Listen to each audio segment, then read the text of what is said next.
हरे कृष्ण, जय माता दी। आप सभी का दिन शुभ हो। प्रिय श्रोताओं, आज से आप हमारे इस चैनल पर हर दिन नियम से आश्विन मास महात्म्य की सभी कथाएं सुनेंगे। इस बार साल 2025 में आश्विन का महीना 8 सितंबर दिन सोमवार से शुरू हो रहा है, जो कि 7 अक्टूबर को समाप्त होगा। और इस महीने के कृष्ण पक्ष में पितरों को याद करके तर्पण, श्राद्ध और पिंडदान किया जाता है। तो वहीं शुक्ल पक्ष में माँ भगवती के 9 स्वरूपों की पूजा करके नवरात्रि का पावन पर्व मनाया जाता है। आज की कथा से पहले जान लेते हैं आश्विन मास के महत्व के बारे में और इस महीने में पड़ने वाले कुछ खास और महत्वपूर्ण व्रत त्योहारों की तिथि के बारे में। आश्विन के महीने में नियमों का पालन करने वाले श्रद्धालुओं को या व्रत का पालन करने वाले श्रद्धालुओं को इस पूरे ही महीने में मांस, मदिरा, तामसिक भोजन, मसूर की दाल, सरसों का साग, चने आदि का सेवन नहीं करना चाहिए। इसके अलावा इस महीने का पुण्य प्राप्त करने के लिए श्रद्धालुओं को तिल और घी का दान जरूर करना चाहिए, क्योंकि आश्विन महीने में माँ दुर्गा की पूजा भी की जाती है। इसलिए इस पूरे महीने में माँ भगवती का पूजन विशेष रूप से करने के अलावा श्री दुर्गा सप्तशती का नियमित पाठ करने से भी माँ भगवती प्रसन्न होती हैं और अपने भक्तों पर कृपा दृष्टि बनाए रखती हैं। क्योंकि आश्विन महीने की शुरुआत पितृपक्ष से होती है, इसलिए अपने पितरों का स्मरण करते हुए उनके नाम से श्राद्ध, तर्पण, पिंडदान और दान आदि कार्य जरूर करनी चाहिए। इस बार श्राद्ध पक्ष का पहला दिन 8 सितंबर सोमवार को रहेगा। 10 सितंबर को संकष्टी चतुर्थी, 14 सितंबर रविवार को महालक्ष्मी व्रत का समापन होगा और इस दिन ही मासिक कृष्ण जन्माष्टमी का भी व्रत रहेगा और इसी दिन जीवित पुत्री का व्रत भी रहेगा। इसके अलावा 17 सितंबर बुधवार को इंदिरा एकादशी का व्रत रहेगा, जो कि पितृपक्ष में आने वाली एकमात्र एकादशी है। 19 सितंबर शुक्रवार को प्रदोष व्रत रहेगा। 21 सितंबर रविवार के दिन सर्वपित्री अमावस्या रहेगी और 22 सितंबर सोमवार से नवरात्रि व्रत का शुभारंभ होगा।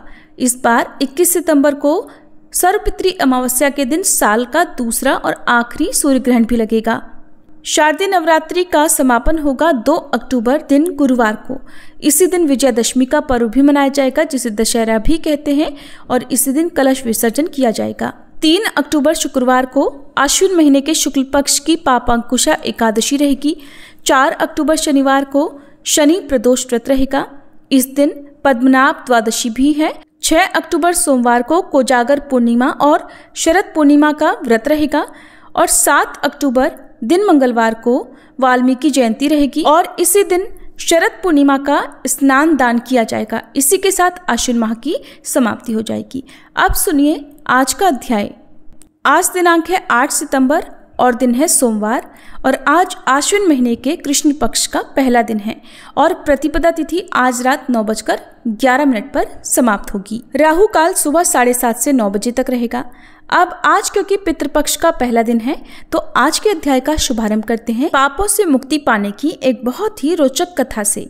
कथा को पूरा जरूर सुनिएगा। एक बार एक ऋषि ने सोचा कि अपने अपने पाप धोने के लिए सभी लोग गंगा जी में जाते हैं। ऐसे में सारे पाप तो गंगा जी में ही समा जाते हैं और इस तरह तो गंगा जी भी पापी हो जाएंगी।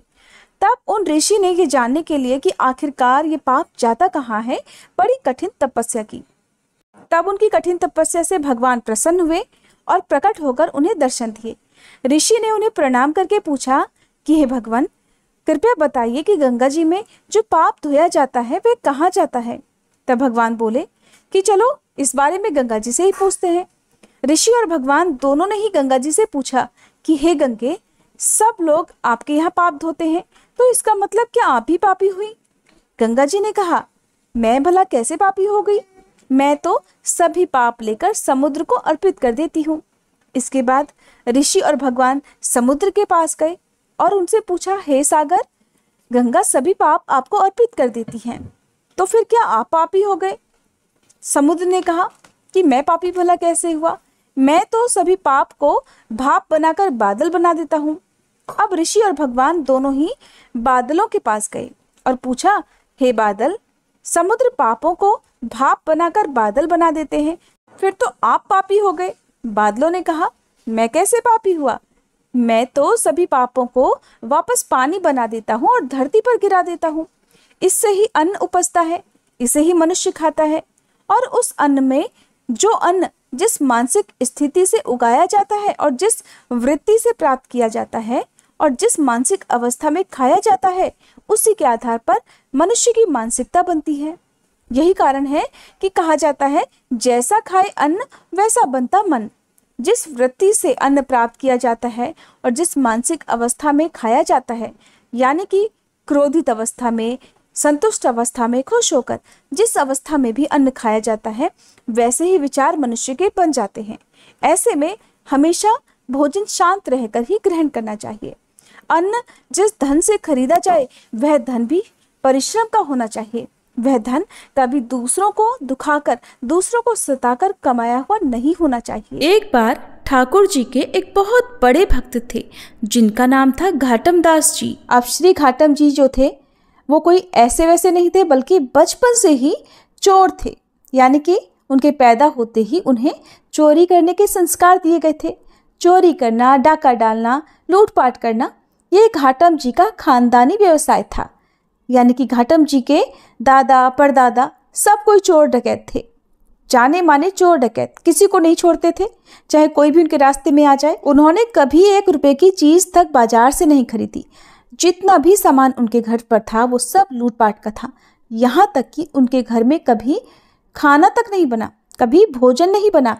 क्यों? क्योंकि वो भोजन तक दूसरों के घर से चुरा कर खाया करते थे। तो ऐसा पेशा था घाटम जी का। अब एक बार घाटम जी किसी वन में किसी को लूटने की तलाश में घूम रहे थे। सुबह से दोपहर हो गई, उन्हें आज कोई मिला नहीं जिसे वो लूट सके। भटकते भटकते उन्हें भूख प्यास भी लगने लगी।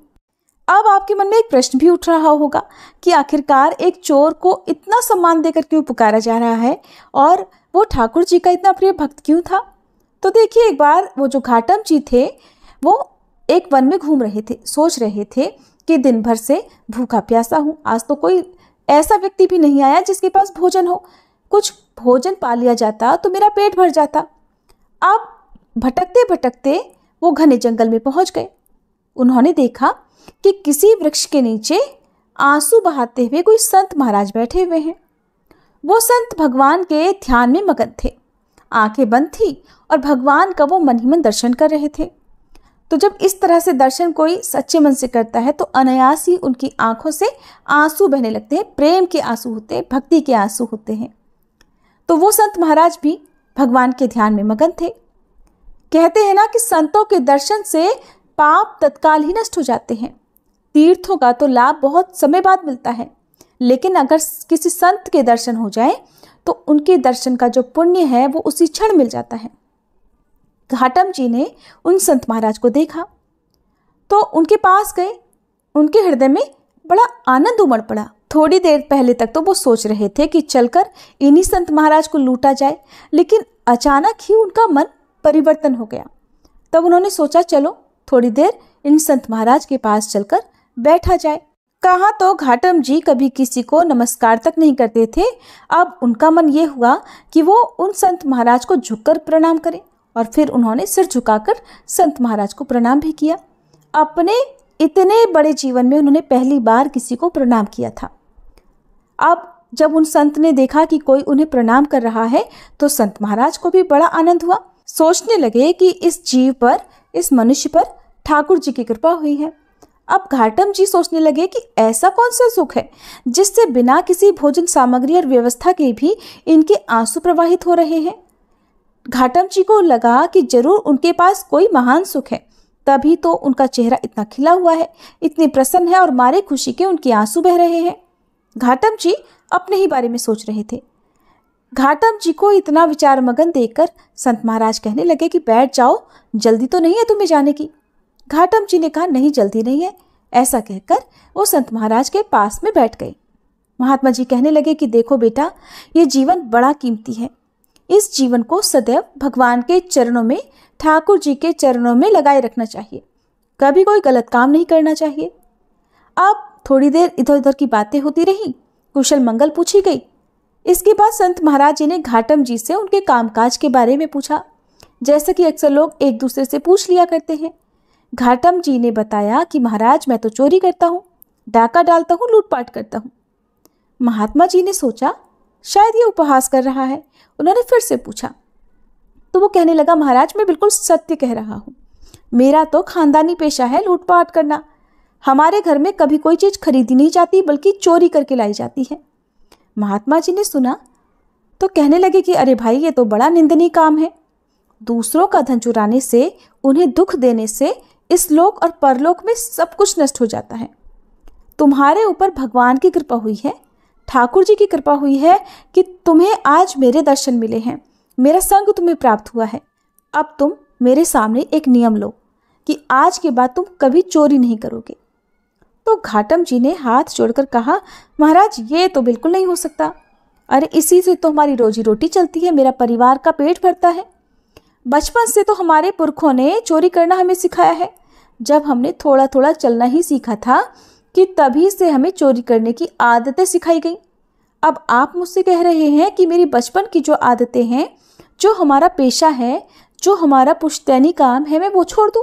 मेरे बड़ों ने तो मुझे ये नियम दिया है कि मैं कभी ये चोरी का धंधा ना छोड़ूं। आप में तो मुझे बस विशेष श्रद्धा हो रही है, इसलिए मेरा मन आपकी तरफ खींचा चला जा रहा है। संत जी, आप चाहे मुझे कोई भी उपदेश दे दीजिए, बस मुझसे चोरी करना छोड़ने के लिए मत कहना। अगर मैं आपको वचन दे दूंगा तो आजीवन वही करूंगा जो कि आप कहेंगे। तो संत महाराज कहने लगे कि अगर तुम चोरी करना नहीं छोड़ सकते तो ठीक है, तो तुम्हें फिर मेरी 4 बातें माननी पड़ेंगी। मानना चाहते हो तो मानो। पहली बात, सदा सत्य बोलना, झूठ कभी मत बोलना। चाहे तुम कितना भी गलत काम क्यों ना कर रहे हो, तुम्हें झूठ बिल्कुल नहीं बोलना है। दूसरी बात, साधु संतों की सेवा में रुचि रखना। जैसा भी तुमसे बन पड़े, जो कुछ भी तुम्हारे पास हो, चाहे लूटपाट का हो, चोरी का हो, उसी से तुम साधु सेवा में रुचि रखना। जब भी कोई संत दिखाई दे तो उन्हें प्रणाम करना और उनसे कभी रुष्ट होकर क्रोध में बात बिल्कुल मत करना। हमेशा उनसे आदर और बड़ी विनम्रता से बात करना। अगली बात, अगर कभी कोई संत तुम्हारे घर आ जाए तो उन्हें भूखा मत जाने देना, भले ही वो भोजन चोरी का क्यों ना हो। उन्हें जल पिलाना, भोजन कराना और उनकी सेवा करना। अगली बात, आज के बाद बिना ठाकुर जी को भोग लगाए कभी भी ना तो जल पीना और ना ही खुद भोजन करना। चौथी बात, अगर कहीं भी ठाकुर जी की आरती हो रही हो तो बिना दर्शन किए वहां से मत जाना, पीठ फेर कर बिल्कुल मत जाना। घाटम जी को संत महाराज की ये बातें पसंद आई। पसंद इसलिए आई क्योंकि उन्होंने उसे चोरी करना बंद करने के लिए बिल्कुल नहीं कहा था, बल्कि अन्य उपदेश ही दिए थे जो कि उसके लिए करने बहुत आसान थे। उसे तो चोरी छोड़ना बड़ा मुश्किल काम लग रहा था। तब उसने संत महाराज जी को प्रणाम किया और जीवन भर उन 4 बातों का पालन करने का वचन भी दे दिया। इसके बाद घाटम जी संत महाराज को प्रणाम करके अपने घर आ गए। अब घाटम जी लूटपाट करके धन लाते, उस धन से साधु सेवा करते, उसके बाद जो बच जाता उससे अपने परिवार को पालते। एक दिन साधु संतों की एक मंडली उनके घर आई तो उन्होंने उठकर तुरंत ही उन संतों को दंडवत प्रणाम किया, क्योंकि उन साधु संत महाराज ने कहा जो था। और उसके बाद सभी को बैठने के लिए सुंदर आसन भी दिए। अब उन्होंने देखा कि घर में इन साधु संतों को देने के लिए कुछ तो भोजन है नहीं, कहाँ से ला कर दूं? तो घाटम जी ने बाजार जाकर दुकानदारों से थोड़ा उधार मांगने का प्रयास किया, लेकिन दुकानदार तो उन्हें अच्छे से जानते थे। दुकानदारों ने साफ मना कर दिया। उस समय गेहूं की फसल की कटाई चल रही थी। खेतों में गेहूं के ढेर लगे हुए थे और जो किसान लोग थे वो थक हार कर अपने घर पर सो रहे थे। तो घाटम जी ने क्या किया कि एक बड़ी सी चद्दर लेकर पहुंच गए खेत में और जल्दी से गेहूं भर कर ले आए। फिर गेहूं पीस कर उन्होंने संतों के भोजन की व्यवस्था की। घाटम जी बड़े तंदुरुस्त थे, चलने के कारण खेत में उनके पैरों के निशान बन गए। अब साधु संत जनों को भोजन कराते समय घाटम जी सोच रहे थे कि अब तो वो पक्का फंसेंगे, क्योंकि जब वो किसान जागेंगे तो पैरों के निशान खेत में उन्हें दिखाई देंगे। उन्हें सारी बात समझ में आ जाएगी कि ये तो घाटम के पैरों के निशान हैं। अब जैसे जैसे वो संतजन भोजन ग्रहण कर रहे थे वैसे ही बड़ी धूल भरी आंधी चली और बारिश हो गई। अब चमत्कार देखिए, घाटम जी के पैरों के निशान जो वो खेत में छोड़ आए थे, खेत में जो निशान पड़ गए थे, वो बारिश होने के कारण सब के सब मिट गए। अब तो ये बात देखकर घाटम जी को ये विश्वास हो गया कि साधु संतों की सेवा कभी उन्हें फंसने नहीं देगी, चाहे वो कितनी भी बड़ी चोरी क्यों न कर ले, कितना भी बड़ा डाका क्यों ना डाल ले। ये बात जानकर उनके हृदय में बड़ा आनंद हुआ। साधु संतों के प्रति सेवा की जो उनके मन में श्रद्धा थी वो और बढ़ गई। अब एक बार की बात है, कोई उत्सव हो रहा था तो घाटम जी सोचने लगे कि गुरुदेव के पास चलते हैं, लेकिन गुरुदेव के पास खाली हाथ तो जाऊंगा नहीं, क्या लेकर जाऊं। उन्हें लगा कि उत्सव है तो गुरुदेव के पास कुछ तो सेवा पहुंचनी चाहिए। उनके पास तो एक भी पैसा नहीं था। अब उन्होंने सोचा कि चलो सेवा ही तो करनी है, और गुरुदेव ने चोरी करने से मना भी नहीं किया है। उन्होंने तो कहा है सेवा करो, चाहे चोरी करो, डाका डालो। तो अब घाटम जी सोचने लगे कि चलो आज रात में चोरी की जाए और जो कुछ भी मिलेगा उसे सुबह गुरुदेव को अर्पण कर देंगे। अब घाटम जी ने एक सिपाही का वेश बनाया और महाराज के अस्तबल में घुस गए। अस्तबल में खटपट की आवाज होने पर पहरेदार ने आवाज लगाई कि अरे भाई कौन है। अब गुरुदेव ने घाटम जी को एक बात बोली थी कि तुम कभी झूठ मत बोलना, चाहे कितनी भी मुश्किल में फंसे हो, सच बोलना। चोरी कर रहे हो, डाका डाल रहे हो, कितना भी गलत काम क्यों ना कर रहे हो, उस समय भी तुम्हें सच बोलना है। पकड़े जाने के डर से या कहीं से भागने के डर से भी कभी झूठ मत बोलना।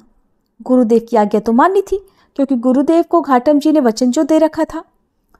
तो गुरुदेव की सत्य बोलने की आज्ञा मानते हुए घाटम जी ने वहीं से आवाज लगाई कि अरे भाई मैं चोर हूँ, मैं चोर हूँ।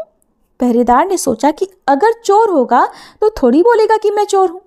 पहरेदार को लगा ये तो कोई राजा का खास आदमी है, तभी तो ये हास परिहास में बिना डरे कह रहा है कि मैं चोर हूँ। अब सिपाही के वेश में घाटम जी ने राजा के अस्तबल में जो घोड़े बंधे हुए थे, उन घोड़े में से एक बढ़िया घोड़ा लिया और उस पर सवार होकर वहां से चल दिए। उनकी वेशभूषा को देखकर पहरेदारों ने पहले की तरह उन्हें बिल्कुल नहीं रोका।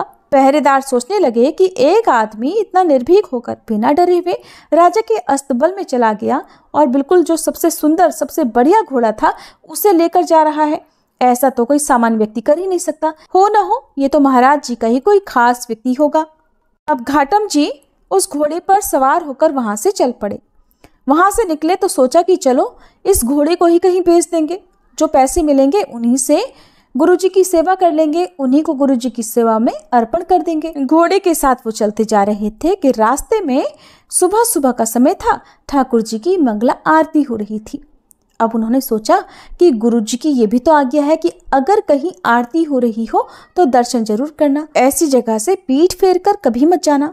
तो उन्होंने घोड़े को वहीं एक पेड़ से बांध दिया और आरती के दर्शन करने के लिए मंदिर के अंदर चले गए। उधर पहरेदारों ने जब सोचा कि राजा को कोई आदमी होता तो सबको तो सूचना मिली होती। अब उन्हें समझ में आया कि वास्तव में वो तो चोर ही था, सच बोल रहा था और हमने उसके धोखे में आकर उसे जाने दिया।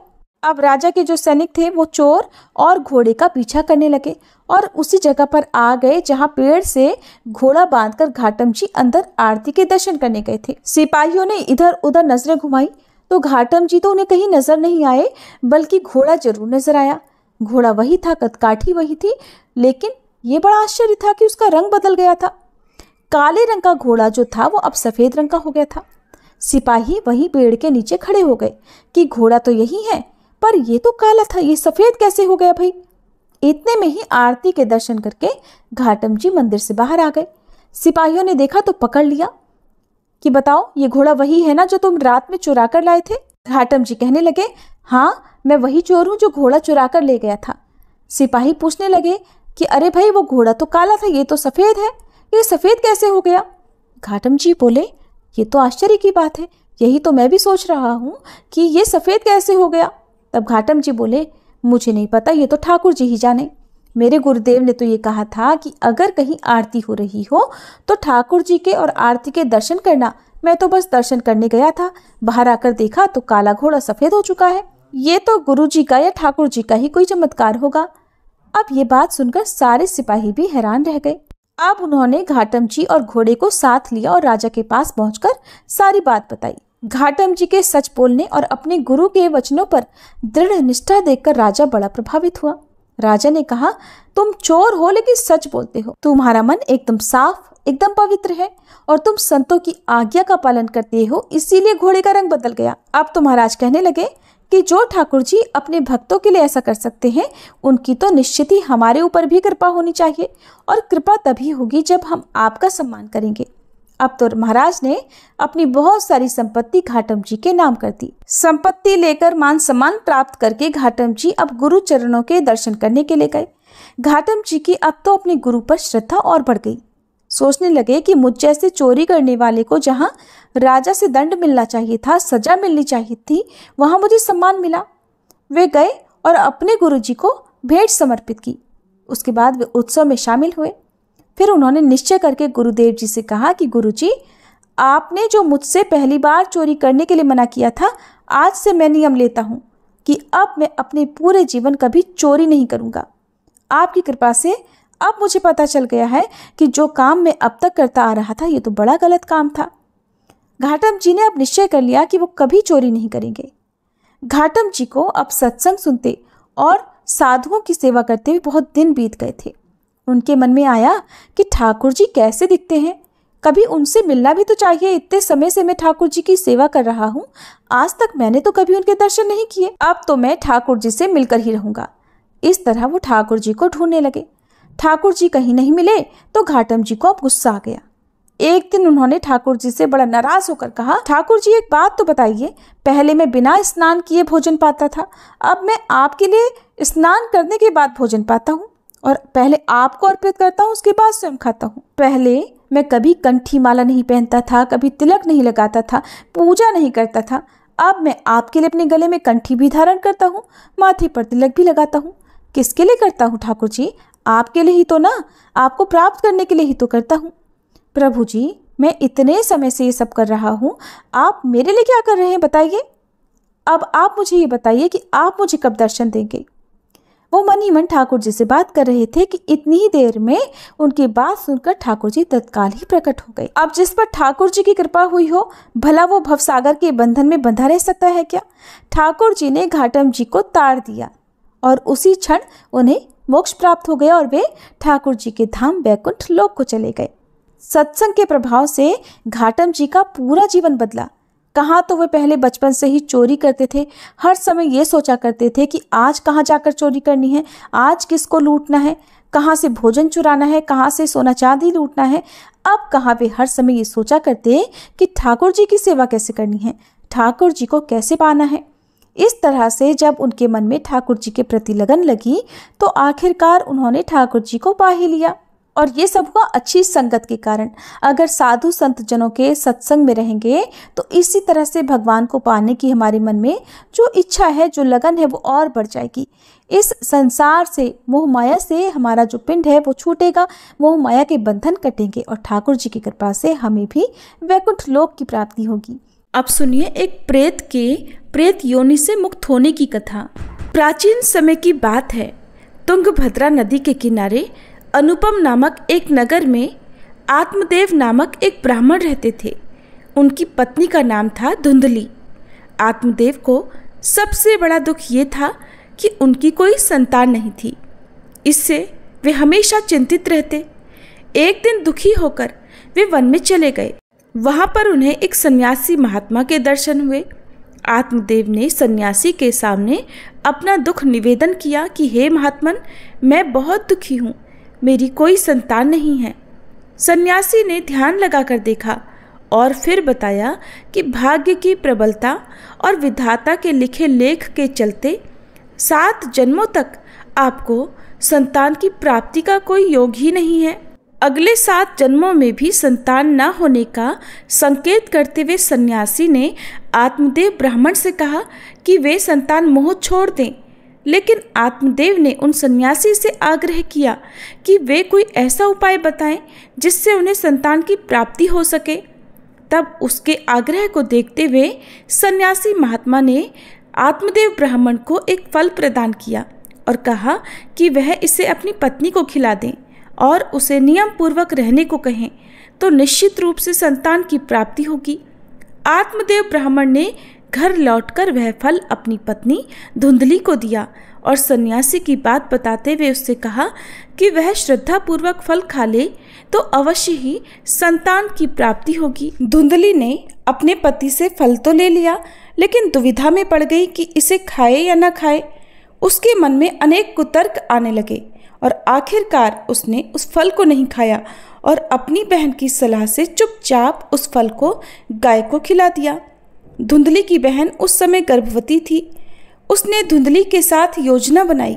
उसके अनुसार जब उसके पुत्र हुआ तो उसने अपने पुत्र को धुंधली को दे दिया।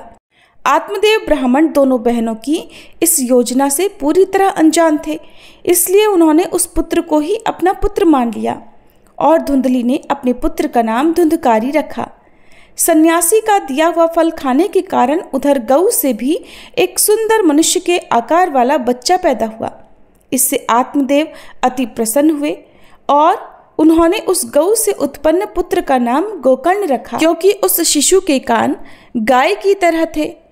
समय बीतने पर वे दोनों पुत्र साथ साथ बड़े हुए। धुंधकारी अति दुष्ट निकला और गोकर्ण अत्यंत ज्ञानी। आत्मदेव धुंधकारी के उत्पातों से अत्यंत दुखी रहने लगे और एक दिन ज्ञानी गोकर्ण के उपदेश से वह घर छोड़कर वन में चले गए और वहां भगवत आराधना में उन्होंने भगवान को प्राप्त कर लिया। इधर धुंधकारी के उत्पात जारी रहे।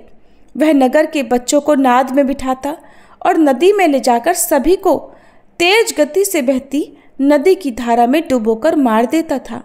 जब वे बचाने के लिए गिड़गिड़ाते तो धुंधकारी खूब खुश होता। नगर के सभी लोग उससे परेशान थे, पर करते तो क्या करते। धुंधकारी इतना क्रूर और दुष्ट था कि सभी उसके पास जाने तक से डरते। कौन सा ऐसा दुर्गुण था जो उस दुष्ट धुंधकारी में नहीं था। इधर गोकर्ण बड़े होकर विद्वान पंडित और ज्ञानी निकले, जबकि धुंधकारी दुष्ट, नशेड़ी और क्रोधी, चोर, व्यभिचारी, अस्त्र शस्त्र धारण करने वाला, माता पिता को सताने वाला था। उसने माता पिता की सारी संपत्ति व्यभिचार में पड़कर नष्ट कर दी। हद तो तब हो गई जब धुंधकारी ने एक दिन अपने पिता को मारकर घर से बाहर निकाल दिया। पिता रोने लगे और उसने दुखी होकर कहा कि अच्छा होता अगर मेरी पत्नी बांझ ही रहती। जब पिता यह सोच रहा था कि तभी वहां पर गोकर्ण आ गए। वह पिताजी को वैरागी का उपदेश देने लगे और कहने लगे कि पिताजी, आप सभी छोड़कर प्रभु की शरण में वन में चले जाएं और भगवत भजन करें। भगवत भजन ही सबसे बड़ा धर्म है। गऊ से उत्पन्न पुत्र गोकर्ण की बात मानकर आत्मदेव वन में चले गए। बाद में उनकी पत्नी धुंधली को धुंधकारी सताने लगा तो उसने भी कुएं में कूदकर आत्महत्या कर ली। अब धुंधकारी 5 वेश्याओं के साथ रहने लगा। वेश्याएं उसे अपनी इच्छानुसार चलाती थीं। धुंधकारी उन वेश्याओं के लिए ही अब धन जुटाने लगा। वह उनके लिए डाका डालता, चोरी करता और बाद में वे वेश्याएं सोचने लगीं कि एक दिन अगर ये पकड़ा गया तो राजा इसके साथ साथ हमें भी दंड देगा। ये सोचकर एक दिन वह वेश्याएं सोते हुए धुंधकारी को रस्सियों से उसका गला दबाने का प्रयास करने लगी। जब वह गला दबाने से भी नहीं मरा तो वे सभी मिलकर उसे दहकते अंगारों में डालने लगी। वहां वह तड़प तड़प कर मर गया। बाद में उसे गड्ढा खोदकर गाड़ दिया गया। मरने के बाद धुंधकारी भयंकर दुख देने, झेलने और अपने कुकर्मों के कारण एक प्रेत बन गया। प्रेत बन जाने के बाद भूख और प्यास के कारण वह व्याकुल रहने लगा। रह रहकर वह चिल्लाता भी रहता, क्योंकि उसे अंगारों से जलाया गया था, इसलिए उसकी अनुभूति उसे अभी भी सताती रहती। उसे लगता कि अभी भी उसका शरीर जल रहा है। एक दिन उसका भाई गोकर्ण उसके गांव में कथा करने आए। गोकर्ण सबसे नज़र बचाते हुए अपने पुरखों के मकान में सोने चले गए। अपने ही घर में अपने भाई को सोया हुआ देखकर धुंधकारी खुश हो गया और आवाज़ लगाने लगा। गोकर्ण यह आवाज़ सुनकर पूछने लगे कि तुम कौन हो। तब धुंधकारी ने बताया कि मैं तुम्हारा भाई हूँ। मेरे कुकर्मों की तो गिनती ही नहीं की जा सकती। इसी कारण से मैं प्रेत योनि में पड़ा ये दुर्दशा भोग रहा हूँ। भाई, अब तुम ही दया करके मुझे इस योनि से मुक्ति दिला सकते हो। गोकर्ण ने कहा कि मुझे बड़ा आश्चर्य हो रहा है कि मैंने तो तुम्हारे लिए विधि पूर्वक गया जी में श्राद्ध किया, फिर भी तुम प्रेत योनि से मुक्त कैसे नहीं हुए? मैं कुछ और उपाय करता हूँ। कई उपाय करने के बाद भी जब धुंधकारी को मुक्ति नहीं मिली तो अंत में गोकर्ण ने सूर्यदेव से पूछा, तो सूर्यदेव ने बताया कि श्रीमद् भागवत कथा सुनने से ही धुंधकारी की मुक्ति संभव हो सकती है, इसलिए तुम सप्ताह पारायण करो। तब गोकर्ण व्यास गद्दी पर बैठकर कथा कहने लगे। देश गांव से बहुत लोग कथा सुनने आने लगे। इतनी भीड़ हो गई कि सब आश्चर्य करने लगे। तब वह प्रेत धुंधकारी भी वहां आ पहुंचा और इधर उधर स्थान ढूंढने लगा। इतने में ही उसकी दृष्टि एक सीधे रखे हुए 7 गांठ वाले बांस पर पड़ी और वह वायु रूप में उसी में जाकर बैठ गया। जब शाम को कथा को विश्राम दिया गया तो एक बड़ी विचित्र बात हुई। सबके देखते ही देखते उस बांस की एक गांठ तड़तड़ करती फट गई। इसी प्रकार 7 दिनों में उस बांस की 7 गांठें फट गईं और 12 स्कंद सुनने से पवित्र होकर धुंधकारी एक दिव्य रूप धारण करके सामने खड़ा हो गया। उसने भाई को प्रणाम किया। तभी वैकुंठवासी पार्षदों के सहित एक विमान वहां उतरा और सबके देखते ही देखते धुंधकारी विमान पर चढ़ गए।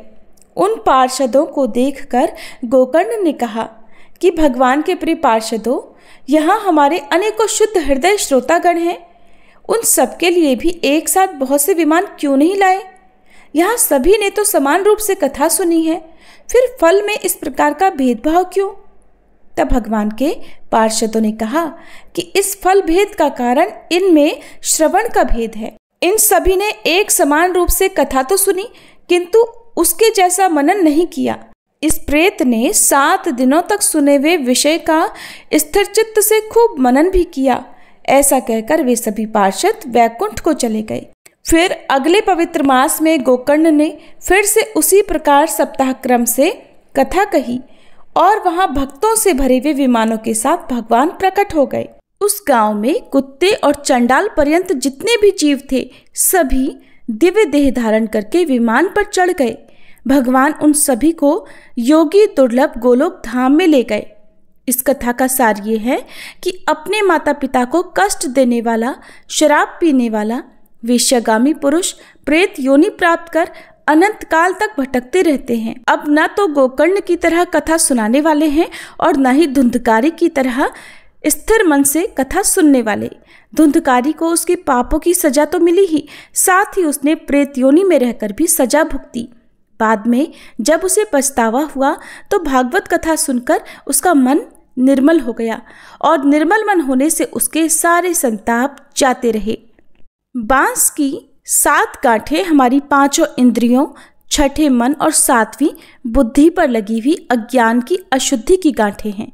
भागवत के श्रवण मनन से पूर्व धुंधकारी 5 इंद्रियों, 6ठे मन और 7वीं बुद्धि नामक 7 स्तरों पर अशुद्धि और ज्ञान से भरा हुआ था। यही उसका 7 गांठों वाले बांस में बैठना है। भागवत के श्रवण मनन के पश्चात इन 7 स्तरों पर वह अशुद्धि और अज्ञान से मुक्त हो गया और यही बांस की 7 गांठों का फटना है। ये थी धुंधकारी की कहानी। आज की कथाओं को सुनने के लिए आप सभी का बहुत बहुत आभार। आशा करती हूँ आप कल की वीडियो का इंतजार भी जरूर करेंगे।